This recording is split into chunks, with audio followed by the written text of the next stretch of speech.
Mulyani sebagai studi 1, Ibu Trianingsih sebagai studi 2, dan Ibu Dwi Tiana sebagai studi 3. Baik, langsung saja untuk mengingat waktu, kita mulai acara simulator proposal kita hari ini. Langsung saja kepada simulator pertama, saya berikan kesempatan untuk memaparkan materinya selama 5 menit. Kepada simulator pertama, saya persilakan. Baik, terima kasih pada moderator. Di sini saya izin untuk memperkenalkan diri. Saya dari Watika dengan 2011-913, di mana di sini saya akan memaparkan sedikit judul proposal saya yang berjudul Implementasi Media Audio Visual dalam meningkatkan kemampuan istimewa siswa kelas 8 MTS Nurul Huda Mendalu. Di mana manusia itu adalah makhluk sosial, manusia tidak dapat hidup tanpa adanya bantuan dari orang lain. Mulai dari lahir sampai kita meninggal, semuanya tidak lepas dari bantuan orang lain. Dalam kehidupan masyarakat, tentunya kita tidak lepas dari interaksi atau komunikasi, baik itu komunikasi terhadap sesama lingkungan sekitar maupun terhadap Tuhan. Dengan komunikasi, kita dapat mencurahkan perasaan kita, baik itu perasaan sedih maupun senang. Dengan demikian dapat mengurangi beban pikiran kita.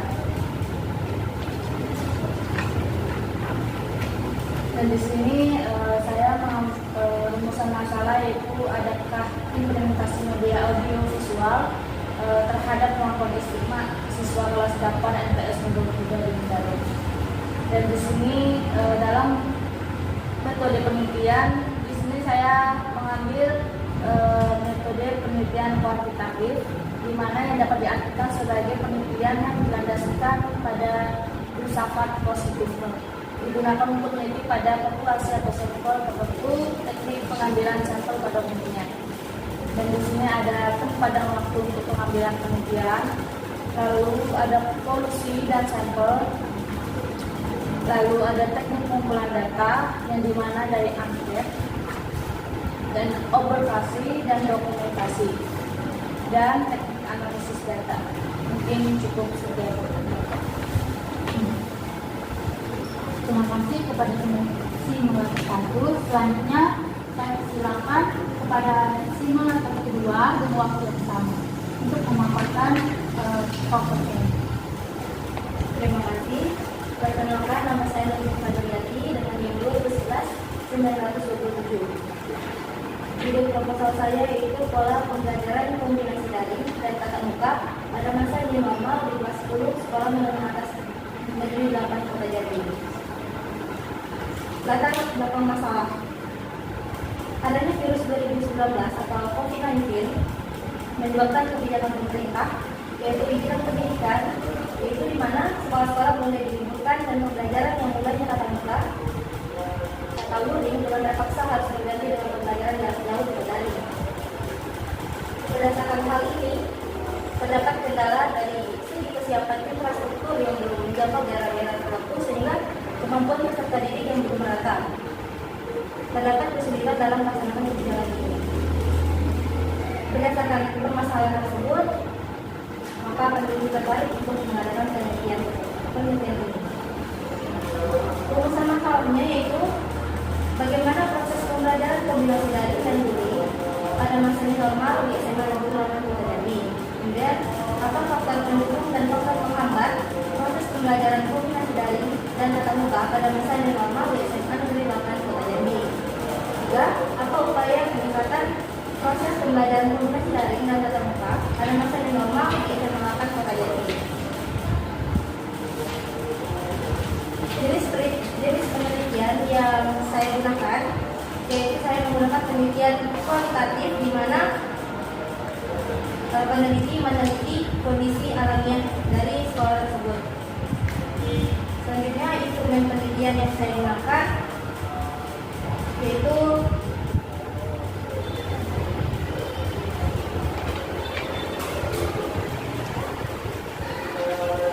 penelitiannya yaitu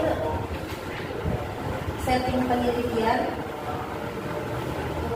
jenis dan sumber data, yaitu saya menggunakan data primer dan data sekunder. Karena teknik pengumpulan datanya yaitu melalui observasi, wawancara, dan dokumentasi. Dan teknik analisis data saya yaitu menggunakan teknik reduksi data, penyajian data, serta simpulan atau verifikasi data. Mungkin hanya itu yang dapat saya sampaikan. Terima kasih kepada teman kedua. Selanjutnya kepada teman terakhir juga, saya persilakan untuk memaparkan proposalnya dengan waktu yang sama. Sebelumnya terima kasih kepada yang telah menyempatkan hadir dalam proposal saya. Perkenalkan, nama saya Pak Wirsadi NIM 2011-1918. Langsung saja saya akan mempresentasikan hasil dari proposal saya yang berjudul Problematika Pembelajaran PAI Bersistem Daring di MTS Negeri 5 Morojambi. Latar belakang, dunia saat ini sedang dihebohkan oleh wabah penyakit yang melanda hampir di seluruh penjuru dunia. Wabah penyakit ini dikenal dengan COVID-19. Salah satu lembaga pendidikan yang menerapkan pembelajaran daring adalah MTS Negeri 5 Morojambi. MTS Negeri 5 Morojambi merupakan salah satu sekolah yang berlokasi di Jambi. Dari penjelasan di atas, maka penting bagi peneliti melakukan penelitian terkait problematika dalam melaksanakan pembelajaran daring pada pembelajaran pendidikan agama Islam di MTS Negeri 5 Morojambi selama masa COVID-19. Hal tersebut didasarkan atas banyaknya tantangan dan kendala yang harus dihadapi bersama, mulai dari berubahnya sistem pembelajaran yang mulanya dilaksanakan dengan luring menjadi daring, sampai pada permasalahan dan seperti kurangnya waktu pembelajaran yang dilaksanakan di masa pandemi, tidak tersedianya HP pada beberapa siswa, tidak adanya sinyal di beberapa wilayah, serta beban kuota yang harus dibayarkan oleh orang tua untuk dapat melaksanakan pembelajaran daring, dan beberapa permasalahan lain. Penelitian ini diharapkan dapat memberikan inovasi baru terkait problematika dalam melaksanakan pembelajaran daring pada pembelajaran agama Islam. Berdasarkan hal tersebut, peneliti melakukan penelitian yang berjudul Problematika Pembelajaran PAI Bersistem Daring di Madrasah Sanawiyah Negeri 5 Morojambi.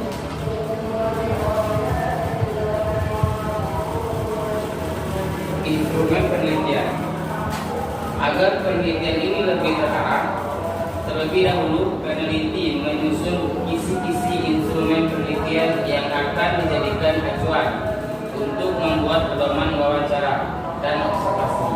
Instrumen penelitian pada wawancara, peneliti memberikan pertanyaan-pertanyaan yang terkait dengan pelaksanaan. Adapun kisi-kisi untuk pedoman wawancara pada pelaksanaan pembelajaran pendidikan agama Islam.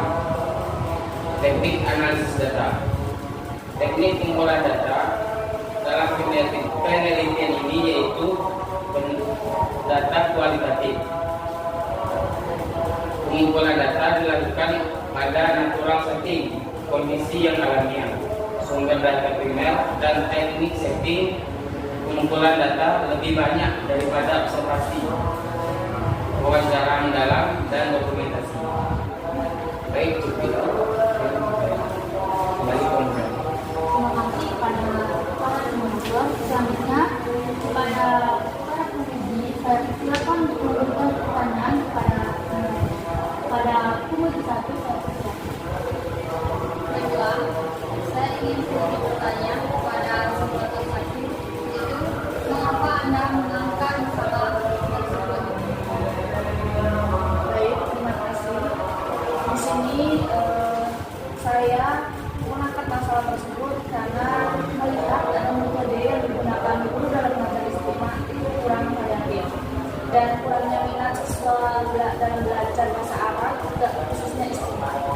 Dengan melihat dari beberapa permasalahan tersebut, seperti menimbulkan perlunya meneliti bagaimana implementasi menggunakan media audio visual dalam meningkatkan kemampuan istimewa diksi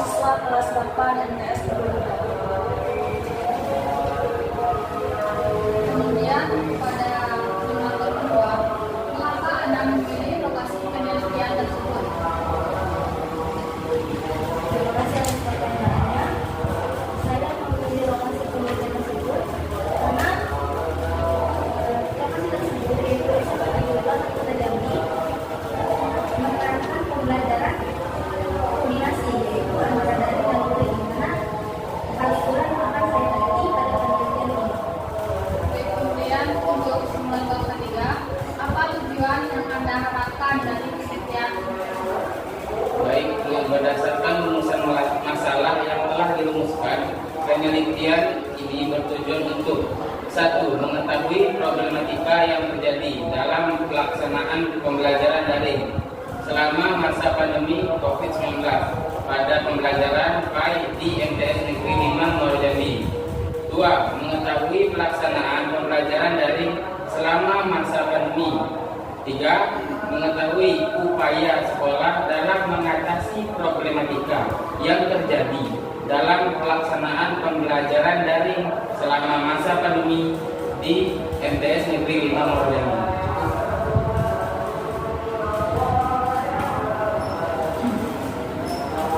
Terima kasih kepada Ibu 1. Selanjutnya kepada Ibu 2, saya persilakan. Baik, di sini itu ada pertanyaan untuk Ananda Renggi, Konduka. Pertanyaannya, apakah penelitian kamu layak untuk dijadikan sebagai sumber rujukan? Baik, terima kasih. Ya layak karena penelitian ini dapat memberikan manfaat bagi peneliti dan pembaca dan juga dapat dijadikan sumber rujukan bagi peneliti selanjutnya. Untuk Ananda Renggi, pertanyaannya, kenapa Anda memilih teori tersebut? Terima kasih. Saya memilih teori tersebut karena teori tersebut Yaitu blended learning itu sudah menggambarkan mengenai penelitian yang akan saya teliti, yaitu kombinasi antara daring dan tatap muka. Pada Ananda Fahri, pertanyaannya, mengapa Anda memilih metode tersebut?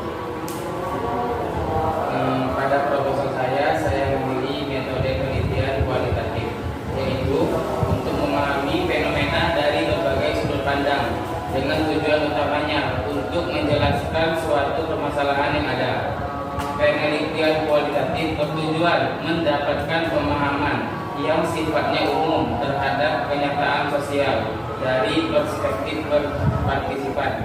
Jadi, penelitian kualitatif deskriptif yang peneliti gunakan merupakan penelitian yang mencari makna, pengertian, pemahaman tentang suatu fenomena, khususnya mengenai problematika pembelajaran daring dalam pembelajaran PAI yang terjadi di lapangan dan dideskripsikan dalam bentuk narasi. Penelitian jenis ini bertujuan mendapatkan pemahaman yang sifatnya umum terhadap kenyataan sosial dari perspektif partisipan. Selanjutnya, pada kemudian 3, saya persilakan untuk memberikan pertanyaan. Baik, terima kasih moderator kesempatannya. Oke, untuk Ananda Dewi Komika, saya ingin bertanya, apa tujuan yang Anda harapkan dari penelitian yang Anda lakukan? Baik, terima kasih. Dalam tujuan penelitian saya ini untuk bisa membangun, mengetahui masalah-masalah yang ada masalah-masalah istimewa siswa kelas 8 MTS Nurul Huda Mudalo, dan harapannya skripsi ini kedepannya bisa digunakan dengan baik dan bisa digunakan secara layak.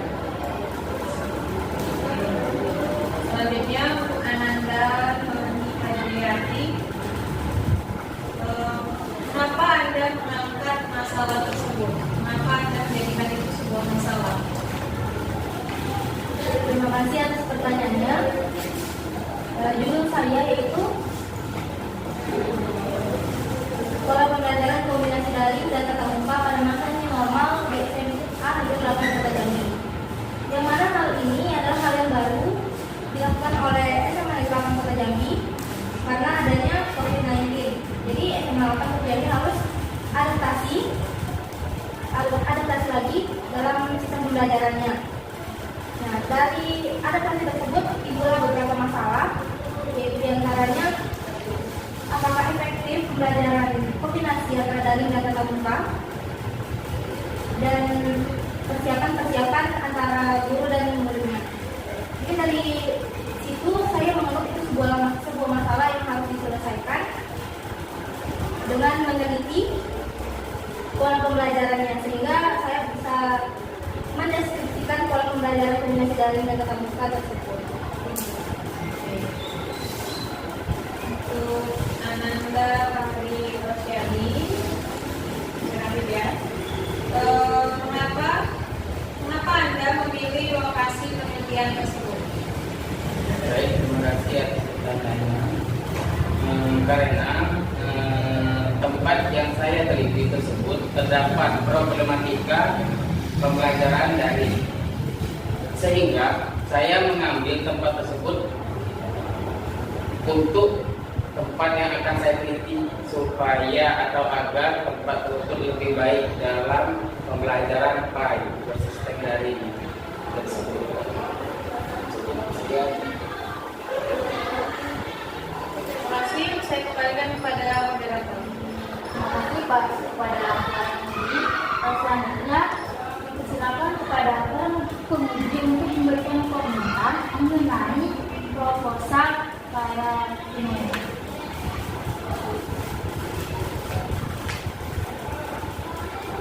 Baik, kepada dari David, penulisan dalam proposal kamu sudah cukup rapi, tetapi teorinya bisa ditambahkan lagi supaya bisa dijelaskan. Selanjutnya kepada Ibu Lila. Baik, di dalam proposal itu dalam tulisannya udah baik, namun terdapat pada halaman 14 ayatnya agak berantakan kalau tulis tadi.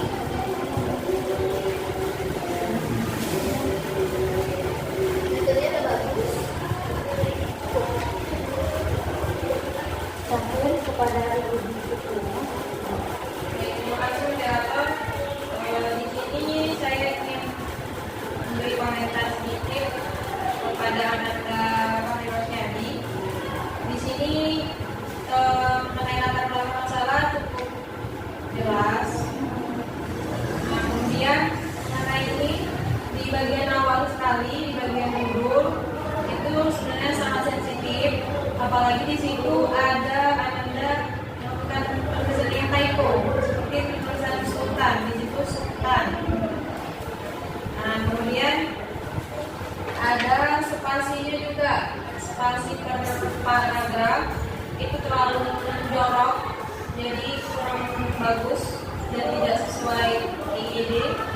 Kemudian juga ada catatan perut yang di sini tidak memenuhi IED pedoman penulisan skripsi, di mana tidak ada halamannya, hanya penulis dan tahun terbitnya saja. Seharusnya di situ ada ditambah dengan halaman.